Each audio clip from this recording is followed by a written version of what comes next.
All right, we are moving on to Jack Will's part. We're going to learn Jack Will's side of the story and see where or how he's feeling about August and if he finds out what happened to make August so mad at him. So, Jack Will. This chapter starts with the call. So in August, my parents got this call from Mr. Tushman, the middle school director. And my mom said, maybe he calls all the new students to welcome them. And my dad said, that's a lot of kids he'd be calling. So my mom called them back and I could hear her talking to Mr. Tushman on the phone. This is exactly what she said. Oh, hi, Mr. Tushman. This is Amanda Will, returning your call. Pause. Oh, thank you. That's so nice of you to say. He is looking forward to it. Pause. Yes. Pause. Yeah. Pause. Oh, sure. Long pause. Oh, uh-huh. Pause. Well, that's so nice of you to say. Pause. Sure. Oh, wow. Ooh. Super long pause. I see, of course. I'm sure he will. Let me write it down. Got it? I'll call you after I get a chance to talk with him, okay? Pause. No, thank you for thinking of him. Bye-bye. And when she hung up, I was like, what's up? What did he say? And Mom said, well, it's actually very flattering, but kind of sad too. See, there's this boy who's starting middle school this year, and he's never been in a real school environment before because he was homeschooled. So Mr. Tushman talked to some of the lower school teachers to find out who they thought were some of the really, really good kids coming into 5th grade, and the teachers must have told him you were an especially nice kid, which I already knew, of course. And so Mr. Tushman is wondering if he could count on you to sort of shepherd this new boy around a bit. Like, let him hang out with me? I asked. Exactly, said Mom. He called it being a welcome buddy. But why me? I told you, your teachers told Mr. Tushman that you were a kind of kid who's known for being a good egg. I mean, I'm so proud of that. I'm so proud that they think so highly of you. Why is it sad? What do you mean? You said it's flattering, but kind of sad too. Oh, Mom nodded. Well, apparently this boy has some sort of, I guess there's something wrong with his face or something like that. Not sure. Maybe he was in an accident.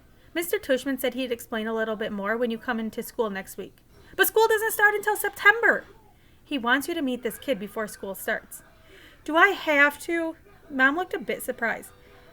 Well, no, of course not, she said. But it would be the nice thing to do, Jack. If I don't have to do it, I said, I don't want to do it. Can you at least think about it? I'm thinking about it, and I don't want to do it. Well, I'm not going to force you, she said, but at least think about it some more, okay? I'm not calling Mr. Tushman back until tomorrow, so sit with it a bit. I mean, Jack, I really don't think it's that much to ask you to spend a little time with some new kid. It's not just that he's a new kid, Mom, I answered. He's deformed. That's a terrible thing to say, Jack. He is, Mom. You don't even know who it is. Yeah, I do, I said, because I knew the second she started talking about him that it was this kid named August. Carville. I remember seeing him for the first time in front of the Carville on Aim Forest Avenue when I was about 5 or 6. Me and Veronica, my babysitter, were sitting on the bench outside the store with Jamie, my baby brother, who was sitting in the stroller facing us. I guess I was busy eating my ice cream cone because I didn't even notice the people who sat down next to me. Then at one point I turned my head to suck the ice cream out of the bottom of my cone, and that's when I saw him, August. He was sitting right next to me. I know it wasn't cool, but I kind of went, ugh, when I saw him because I honestly got scared. I thought he was wearing a zombie mask or something. It was the kind of you say when you're watching a scary movie and the bad guy jumps out of the bushes. Anyway, I know it wasn't nice of me to do, and though the kid didn't hear me, I know his sister did. Jack, we have to go, said Veronica. She had gotten up and was turning the stroller around because Jamie, who had obviously noticed the kid too, was about to say something embarrassing. So I jumped up kind of suddenly like a bee had landed on me and followed Veronica as she zoomed away. I could hear the kid's mom saying softly behind us, "Okay, guys, I think it's time to go."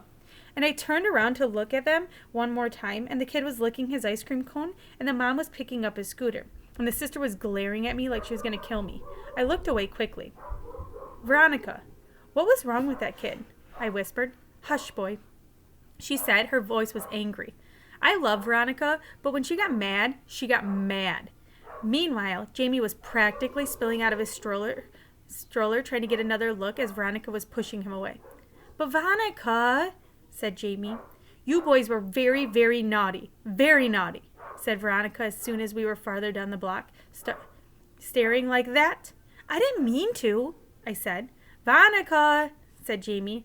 Us leaving like that, Veronica was muttering. Oh, Lord, that poor lady. I tell you, boys, every day we should thank the Lord for our blessings. You hear me?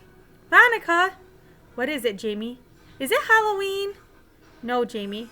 Then why was that boy wearing a mask? Veronica didn't answer. Sometimes when she was mad about something, she would do that. He wasn't wearing a mask, I explained to Jamie. Hush, Jack, said Veronica. Why are you so mad, Veronica? I couldn't help asking. I thought this would make her angrier, but actually she shook her head. It was bad how we did that, she said. Just like getting up like that, like we'd just seen the devil. I was scared for what Jamie was going to say, you know. I didn't want him to say anything that would hurt the little boy's feelings, but it was very bad, us leaving like that. The mama knew what was going on. But we didn't mean it, I answered. Jack, sometimes you don't have to mean to hurt someone to hurt someone. You understand? That was the first time I ever saw August in the neighborhood, at least that I could remember. But I've seen him around ever since then. A couple of times in the playground, a few times in the park. He used to wear this astronaut helmet sometimes, but I always knew it was him underneath the helmet. All the kids in the neighborhood knew it was him. Everyone has seen August at some point or another. We all know his name, though he doesn't know ours. And whenever I've seen him, I try to remember what Veronica said. But it's hard. It's hard not to sneak a second look. It's hard not to act normal. It's hard to act normal when you do see him. When I changed my mind. Who else did Mr. Tushman call? I asked Mom later that night. Did he tell you? He mentioned Julian and Charlotte. Julian, I said. Ugh, why Julian? You used to be friends with Julian. Mom, that was like in kindergarten. Julian's the biggest phony there is, and he's trying so hard to be popular all the time. Well, said Mom, at least Julian agreed to help this kid out. Gotta give him credit for that. I didn't say anything because she was right. What about Charlotte? I asked. Is she doing it too? Yes, Mom said. Of course she is. Charlotte's such a goody two-shoes, I answered. Boy, Jack, said Mom, you seem to have a problem with everybody these days. It's just, I started. Mom, you have no idea what this kid looks like. I can imagine. No, you can't. You've never seen him. I have. It might not even be who you're thinking it is. Trust me, it is. And I'm telling you, it's really, really bad. He's deformed, Mom. His eyes are like down here. I pointed to my cheeks, and he has no ears. And his mouth is like... Jamie walked into the kitchen to get a juice box from the fridge. Ask Jamie, I said. Right, Jamie? Remember that kid we saw in the park after school last year? That kid named August? The one with the face? Oh, that kid, said Jamie, his eyes opening wide. He gave me a nightmare, remember, Mommy? That nightmare about the zombies from last year? I thought that was from watching a scary movie, answered Mom. No, said Jamie. It was from seeing that kid. When I saw him, I was like, ah! And I ran away. Wait a minute, said Mom, getting serious. Did you do that in front of him? I couldn't help it, said Jamie, kind of whining. Of course you could help it, Mom scolded. Guys, I have to tell you, I'm really disappointed about what I'm hearing here. And she looked how she sounded. I mean, honestly, he's just a little boy just like you. Can you imagine how he felt to see you guys running away from him and Jamie screaming? It wasn't a scream, argued Jamie. I was like, ah! He put his hands on his cheeks and started running around the kitchen. Come on, Jamie, said Mom angrily. I honestly thought both my boys were more sympathetic than this. What's sympathetic? Said Jamie, who was only going into second grade. You know exactly what I mean by sympathetic, Jamie, said Mom. It's just he's so ugly, Mommy, said Jamie. Hey, Mom yelled. I don't like that word. Jamie, just get your juice box. I want to talk to Jack alone for a second. Look, Jack, as soon as Mom said as soon as he left, and I knew she was about to give me this whole speech. Okay, I'll do it, I said, which completely shocked her. You will? Yes. So I can call Mr. Tushman? Yes. Mom, yes. I said yes. Mom smiled. I knew you'd rise to the occasion, kiddo. Good for you. I'm proud of you, Jackie. She messed up my hair. So here's why I changed my mind. It wasn't so I wouldn't have to hear my mom give me a whole lecture, and it wasn't to protect this August kid from Julian, who I knew would be a whole jerk, Sorry, let me start that over. And it wasn't to protect that August kid from Julian, who I knew would be a jerk about this whole thing. It was because when I heard Jamie talking about how he had run away from August going, I suddenly felt really bad. The thing is, there are always going to be kids like Julian who are jerks. But if a little kid like Jamie, who's usually a nice enough kid, can be that mean, then a kid like August doesn't stand a chance in middle school. Next chapter. 4 things. First of all, you do get used to his face. The first couple of times you see him, you're like, whoa, I'm never going to get used to this. And then about after a week, I was like, it's not so bad. Second of all, he's actually a really cool dude. I mean, he's pretty funny. Like, the teacher will say something and August will whisper something funny to me that nobody else hears, and it totally makes me crack up. He's also just overall a nice kid. Like, he's easy to hang out with and talk to and stuff. Third of all, he's really smart. I thought he'd be behind everyone because he hadn't gone to school before. But in most things, he's way ahead of me. I mean, maybe not as smart as Charlotte or Zyma, but he's up there. And unlike Charlotte or Zyma, he lets me cheat off him if I really need to. Though, I've only needed to a couple times. He also let me copy his homework once, though we both got in trouble for it after class. The 2 of you got the exact same answers wrong on yesterday's homework, Miss Rubin said, looking at both of us like she's waiting for an explanation. I don't want to know what to say because the explanation would have been, oh, that's because I copied August's homework. But August lied to protect me. He was like, oh, that's because we did our homework together last night, which wasn't true at all. Well, doing homework together is a good thing, Miss Rubin answered. But you're supposed to still do it separately, okay? You could work side by side if you want, but you can't actually do your homework together, okay? Got it? After we left the classroom, I said, dude, thanks for doing that. And he was like, no problem. That was cool. Fourthly, now that I know him, I would say I actually do want to be friends with August. At first, I admit I was only friendly to him because Mr. Tushman asked me to be especially nice and all that. But now I would choose to hang out with him. He laughs at all my jokes, and I kind of feel like I can tell August anything. He's like a good friend. Like, if all the guys in 5th grade were lined against a wall and I got to choose anyone I wanted to hang out with, I would choose August.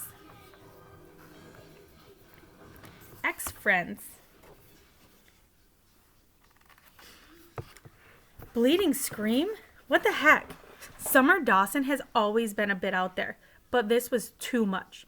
All I did was ask her why August was acting like he was mad at me or something. I figured she would know, and all she said was, bleeding scream. I don't even know what that means. It's so weird because one day me and August were friends, and the next day, whoosh, he was hardly talking to me. And I haven't had the slightest idea why. When I said to him, hey August, are you mad at me or something? He shrugged and walked away. So I would take that as a definite yes. And since I know for a fact I didn't do anything for him to be mad at me, I figured Summer would tell me what's up. But all I got from her was bleeding scream. Yeah, big help. Thanks, Summer. You know, I've got plenty of other friends in school. So if August wants to be officially my ex-friend, then fine. That's okay by me. See if I care. I've started ignoring him like he's ignoring me in school now. This is actually kind of hard since we sit together in practically every class. Other kids have noticed and started asking me if me and August had a big fight. Nobody asks August what's going on. Hardly anyone ever talks to him anyway. I mean, the only person that hangs out with him, other than me, is Summer. Sometimes he hangs out with Reed Kingsley a little bit. And the 2 Maxes got him playing Dungeons and Dragons a couple times at recess. Charlotte, for her goody two-shoeing, doesn't even do more than nod hello when she's passing him in the hallway. And I don't know if anyone's still playing the Plague behind his back because no one ever really told me about it directly, but my point is that it's not even like he has a whole lot of friends he could be hanging out with instead of me. If he wants to diss me, he's the one who loses, not me. So this is how things are between us now. We only talk to each other about school stuff if we absolutely have to. Like, I'll say, what did Ruben say the homework was? And he'll answer. Or he'll be like, can I use your pencil sharpener? And I'll get my sharpener out of my pencil case for him. But as soon as the bell rings, we go our separate ways. Why this is good is because I get to hang out with a lot more kids now. Before, when I was hanging out with August all the time, kids weren't hanging out with me because then they'd have to hang out with him. Or they would keep things from me, like the whole thing about the Plague. I think I was the only one who wasn't in on it except for Summer and maybe the D&D crowd.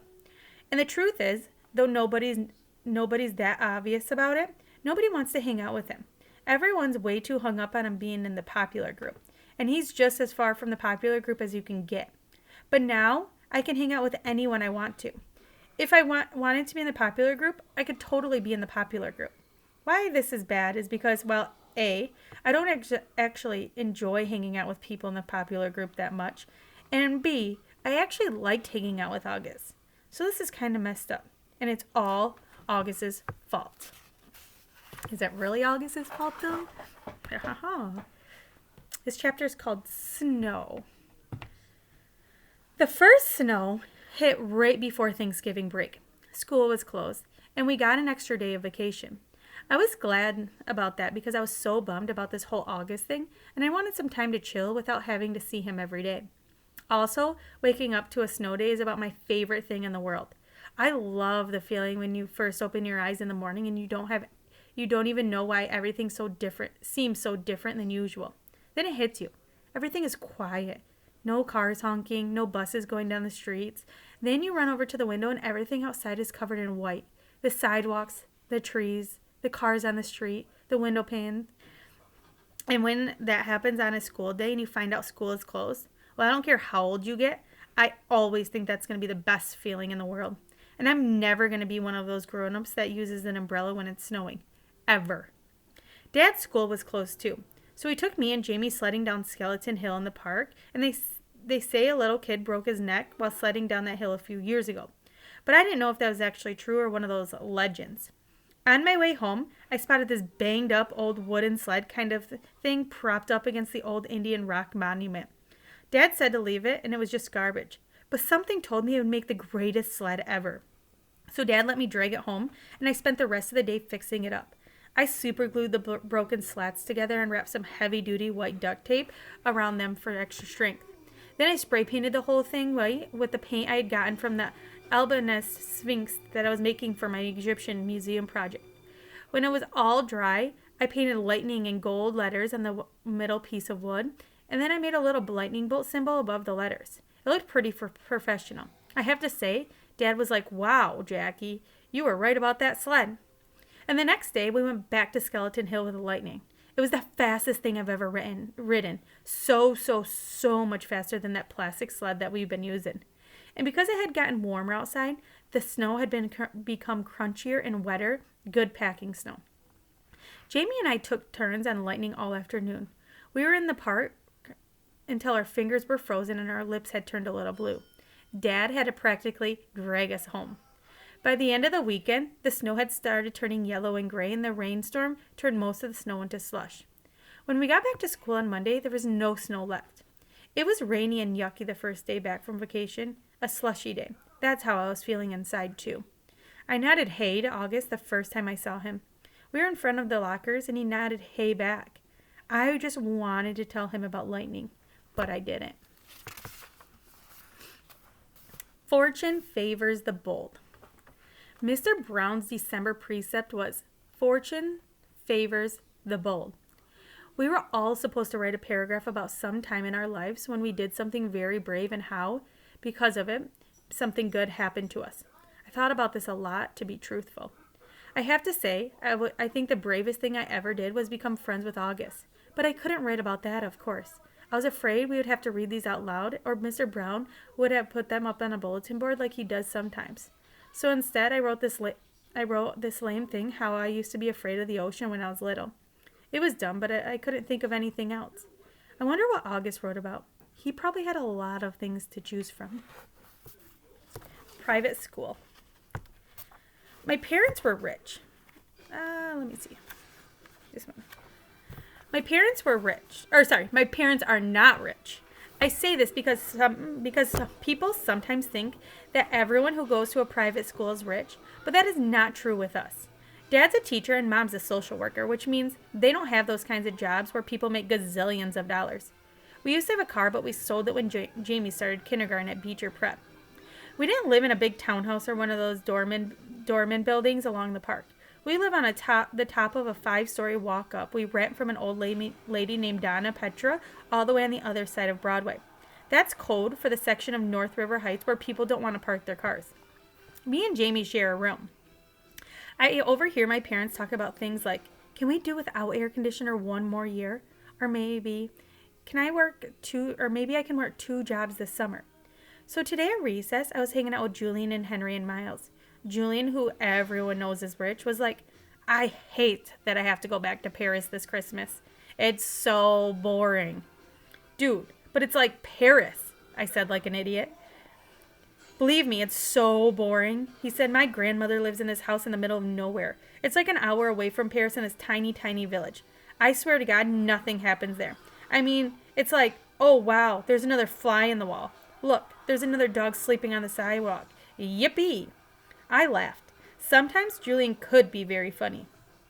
Though my parents are talking about throwing a big party this year instead of going Paris. And I hope so. What are you doing over break? Said Julian. Just hanging out, I said. You're so lucky, he said. I hope it snows again, I answered. I got this new sled that's so amazing. I wanted to tell them about lightning, but Miles started talking first. I got a new sled too, he said. My dad got it from Amateur Schmellemer. It's so state-of-the-art. How could a sled be state-of-the-art? Said Julian. It was like $800 or something. Whoa. We should all go sledding, and I have a race down Skeleton Hill, I said. That hill is so lame, said Julian. Are you kidding me? I said. Some kid broke his neck there. That's why it's called Skeleton Hill. Julian narrowed his eyes and looked at me like I was the biggest moron in the world. It's called Skeleton Hill because it was an ancient Indian burial ground. Huh? He said. Anyways, it should be called Garbage Hill. It's so freaking junky. Last time I was there, it was like so gross. Like with soda cans and broken bottles and stuff. He shook his head. I left my old sled there, said Miles. It was the crappiest piece of junk, and someone took it too. Maybe a hobo wanted to go sledding, laughed Julian. Why did you leave it there? I asked. Where did you leave it? I said. By the big rock at the bottom of the hill, and I went back the next day and it was gone. I can't believe somebody actually took it. Here's what we can do, said Julian. Next time it snows, my dad could drive us all up to the golf course in Westchester that makes Skeleton Hill look like nothing. Hey, Jack, where are you going? I had started to walk away. I've got to go get a book from my locker. I lied. I just wanted to get away from them fast. I didn't want anyone to know that I was that hobo that had taken Miles' sled. In science. I'm going to read a couple more today. I'm not the greatest student in the world. I know some kids actually like school, but I can honestly say I do. Or I can't honestly say I do. I like some parts of school, like PE and computer class, and lunch and recess. But all in all, I'd be fine without school. And the thing I hate most about school is all the homework we get. It's not enough that we sit through class after class and try to stay awake while they fill our heads with all this stuff we would probably never need to know, like how to figure out a surface area of a cube or what's the difference between kinetic and potential energy. I'm like, who cares? I've never heard my parents say a word like kinetic in my entire life. I hate science the most out of all classes, and we get so much work, it's not even funny. And the teacher, Miss Rubin, is so strict about everything, even the way we write our headings on the top of our papers. I got 2 points off one time on my homework assignment because I didn't put the date on it. Crazy stuff. When me and August were still friends, I was doing okay in science because August sat next to me and always let me copy his notes. August had the neatest handwriting of anybody I've ever seen who's a boy. Even his script is neat, up and down perfectly, with really small, round, loopy letters. But now that we are ex-friends, it's bad. Ooh, excuse me. It's bad because I can't ask him to let me copy his notes anymore. So I was kind of scrambling today, trying to take notes about what Miss Rubin was saying, and my handwriting was awful. When all of a sudden, she started talking about the 5th grade science fair project and how we ought to all choose a science project to work on. While she was saying this, I was thinking, we had just finished the Egypt project. Now we have to start this whole new thing. And then in my head, I was like, oh no, like the kid in Home Alone with his mouth hanging open and his hands on his face. That was the face I was making on the inside. And then I thought of those pictures of melting ghost faces I've seen somewhere, where the mouths are wide open and they're screaming. Then all of a sudden, this picture flew into my head, this memory, and I knew what summer had meant about bleeding scream. It's so weird how it all came to me in a flash. Someone in homeroom had dressed up as Bleeding Scream in a Bleeding Scream costume on Halloween. I remember seeing him a few desks away from me, and then I remember not seeing him again. Oh man, it was August. All of this hit me in science class while the teacher was talking. Oh man, I had been talking to Julian about August. Oh man, now I understood. I was so mean. I don't even know why. I'm not even sure what I said, but it was bad. It was only a minute or two. It's just that I knew Julian and everybody thought it was so weird that I was hanging out with August all the time. I was just going along. I'm stupid. I'm stupid. Oh God. Oh God. He was supposed to come as Boba Fett. I would never have said that in front of Boba Fett. But that was him. The Bleeding Scream. And sitting at that desk looking over at us. The long white mask with the fake squirting blood. The mouth wide open like a ghoul was crying. That was him. And I felt like I was going to puke. Partners. I didn't hear a word of what Miss Rubin was saying after that. Blah, blah, blah. Science fair project. Blah, blah, blah. Partners. Blah, blah. It was like the way grown-ups talk in Charlie Brown movies, like someone's talking underwater. Wah, wah, wah, wah, wah. Then all of a sudden, Miss Rubin started pointing to kids around the class. Reed and Tristan, Maya and Max, Charlotte and Zyma, August and Jack. She pointed us when she said this. Miles and Amos, Julian and Henry, Savannah and... I didn't hear the rest. Huh? I said. The bell rang. So don't forget to get together with your partners and choose a project from the list, guys, said Miss Rubin as everybody started taking off. I looked up at August, but he had already put his backpack on and was practically out the door. I must have had a stupid look on my face because Julian came over and said, "Looks like you and your best buds are partners." He was smirking when he said this, and I hated him so much right then. "Hello, Earth to Jack Will," he said when I didn't answer him. "Shut up, Julian." I was putting my loose-leaf binder away in my backpack and just wanted away from him. "You must be so bummed you got stuck with him," he said. "You should tell Miss Rubin you want to switch partners. I bet she would let you." "No, she won't," I said. "Ask her." "No, I don't want to." "Miss Rubin," Julian said, turning around and raising his hand at the same time. Miss Rubin was erasing the chalkboard at the front of the room, and she turned around when she heard her name. "No, Julian," I screamed. "What is it, boys?" she said impatiently. "Could we switch partners if we wanted to?" said Julian, looking very innocent. "Me and Jack Will had this science fair project idea that we wanted to work on." "Well, I guess we could arrange that," she started to say. "No, it's okay, Miss Rubin," I said quickly, heading out the door. "Bye." Julian ran after me. "Why'd you do that?" he said, catching up to me up at the stairs. "We could have been partners. You don't have to be friends with that freak if you don't want to, you know?" And that's when I punched him right in the mouth. Jack Will is defending August with Julian. We're going to do 2 more chapters today, and then we are going to stop. So this one is detention. Some things you just can't explain. You don't even try. You don't even know where to start.